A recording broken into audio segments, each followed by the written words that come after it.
এবার ঝাড়গ্রামের অবস্থা আপনাদের দেখাবো। ঝাড়গ্রামের বিনপুরের ১ নম্বর আর ২ নম্বর ব্লকের সঙ্গে ঝাড়গ্রামের সড়ক যোগাযোগ সেটা বিচ্ছিন্ন হয়ে গিয়েছে। জামবনি ব্লকের চিল্কিগড় সেখানকার ডুলুঙের জল রাস্তায় চলে এসেছে। জামবনি ব্লকের সঙ্গে ঝাড়গ্রাম শহরেরও যোগাযোগ প্রায় বিচ্ছিন্ন। ঠেকো গোপীবল্লভপুর রাজ্য সড়কে কাথুয়া খালের জল পৌঁছেছে। সুবর্ণরেখার ডুলুং নদীর জল ছাপিয়ে গিয়েছে এলাকায়। এই মুহূর্তে আমাদের প্রতিনিধি তন্ময় আমাদের সঙ্গে রয়েছেন, তার সঙ্গেই কথা বলবো।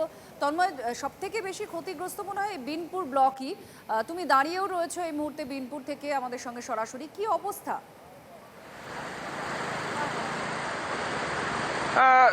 বিনপুর, জামবনি, গোপীবল্লভপুর প্রতিটা ব্লকের অবস্থা একই রকম। এই মুহূর্তে আমরা দাঁড়িয়ে রয়েছি বিনপুরের যে বিনপুর এবং বকশি যে রাস্তা, সেই রাস্তার উপর দিয়ে বইছে জল। সাধারণ মানুষ কিন্তু যাতায়াত করতে পারছেন না, যোগাযোগ বিচ্ছিন্ন এবং প্রশাসনের পক্ষ থেকে নজরদারি রয়েছে এবং দুর্ঘটনা এড়াতে বিভিন্ন জায়গায় মোতায়েন রয়েছে, দুই পাশে মোতায়েন রয়েছে পুলিশ দুর্ঘটনা এড়ানোর জন্য। সাধারণ মানুষ কিন্তু একেবারে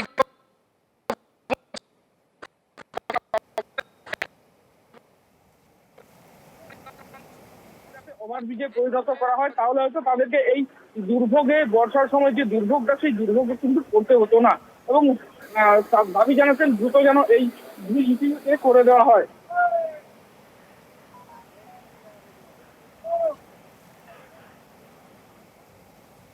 তন্ময় আমাদের প্রতিনিধি দেখাচ্ছিলেন, এবং যেভাবে নদীর জল বয়ে যাচ্ছে রাস্তার ওপর দিয়ে, অত্যন্ত বিপজ্জনক একটা পরিস্থিতির মধ্যে রয়েছে ঝাড়গ্রামের একাধিক ব্লক।